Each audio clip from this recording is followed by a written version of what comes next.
बाबा श्याम, हारे का सहारा, लख दातार, खाटू श्याम जी, नीले घोड़े का सवार, मौर्य नंदन, खाटू नरेश और शीश का दानी।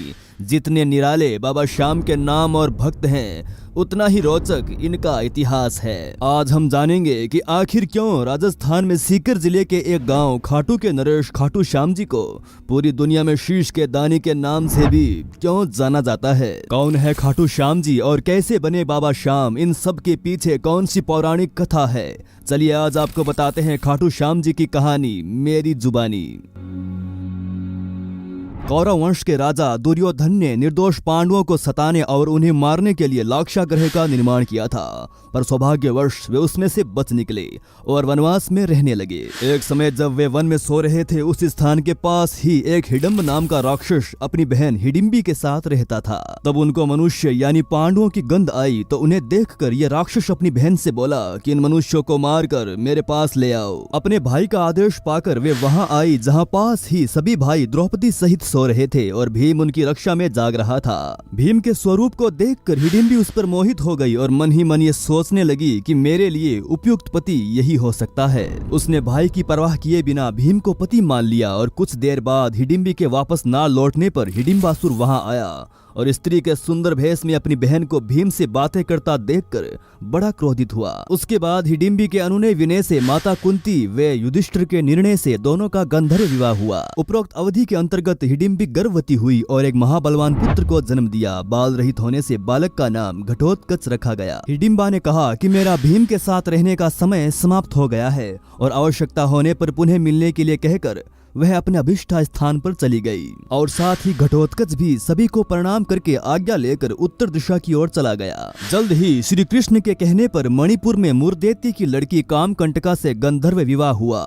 वे कुछ समय बीतने के बाद उन्हें महान पराक्रमी पुत्र को जन्म दिया, जिसके शेर की भांति सुंदर केशों को देखकर उसका नाम बर्बरिक रखा गया। बल की प्राप्ति के लिए उसने देवियों की निरंतर आराधना करके उससे तीनों लोकों में किसी में भी उसके जैसा बल ना हो, ऐसा दुर्लभ अतुलनीय बल का वरदान पाया। देवियों ने बर्बरिक को कुछ समय वही निवास करने के लिए कहा और कहा कि एक विजय नामक ब्राह्मण आएंगे, उनके संग में तुम्हारा और अधिक कल्याण होगा। आज्ञा अनुसार बर्बरिक वहीं रहने लगे। तब मगध देश के विजय नामक ब्राह्मण वहां आए और 7 शिवलिंगों की पूजा की, साथ ही विद्या की सफलता के लिए देवियों की पूजा की। ब्राह्मण को स्वप्न में आकर कहा कि सिद्ध माता के सामने आंगन में साधना करो, बर्बरिक तुम्हारी सहायता करेगा।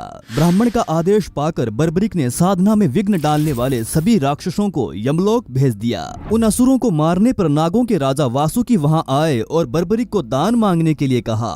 तब बर्बरिक ने विजय की निर्विघ्न तपस्या सफल हो यही वर मांगा। ब्राह्मण की तपस्या सफल होने पर उसने बर्बरिक को युद्ध में विजयी होने का वरदान दिया। उसके बाद विजय को देवताओं ने सिद्धश्चर्य प्रदान किया। तब से उनका नाम सिद्धसेन पड़ गया। कुछ काल बीत जाने के बाद कुरुक्षेत्र मैदान में कौरवों और पांडवों के बीच में युद्ध की तैयारियां होने लगी। इस अवसर पर बर्बरिक भी अपने तेज नीले घोड़े पर सवार होकर आ रहे थे। तब रास्ते में ही भगवान श्री कृष्ण ने बर्बरिक की परीक्षा लेने के लिए ब्राह्मण के भेष में उसके पास पहुंचे। भगवान ने बर्बरिक की मन की बात जानने के लिए उससे पूछा कि तुम किसकी ओर से युद्ध लड़ने आए हो। तब बर्बरिक ने कहा कि जो कमजोर पक्ष होगा उसकी ओर से युद्ध मैं लड़ूंगा। भगवान ने बर्बरिक से कहा कि तुम 3 बाणों से सारी सेना को कैसे नष्ट कर सकते हो। तब बर्बरिक ने कहा कि सामने वाले पीपल के पेड़ के सभी पत्ते एक बाण से ही निशाने हो जाएं और दूसरा उसे बेध देगा। श्री कृष्ण ने मुट्ठी हुए पेड़ के नीचे 2 पत्ते छिपा लिए, पर देखते ही देखते एक बाण से क्षण भर में सब पत्ते बींध गए। तब श्री कृष्ण ने देखा वास्तव में ये एक बार में सबको यमलोक भेज सकता है। तब ब्राह्मण बने भगवान कृष्ण ने बर्बरिक से याचना की। तब बर्बरिक ने कहा कि हे ब्राह्मण क्या चाहते हो। तब भगवान कृष्ण ने कहा कि क्या सबूत है कि जो मैं मांगूंगा वो मुझे मिल जाएगा।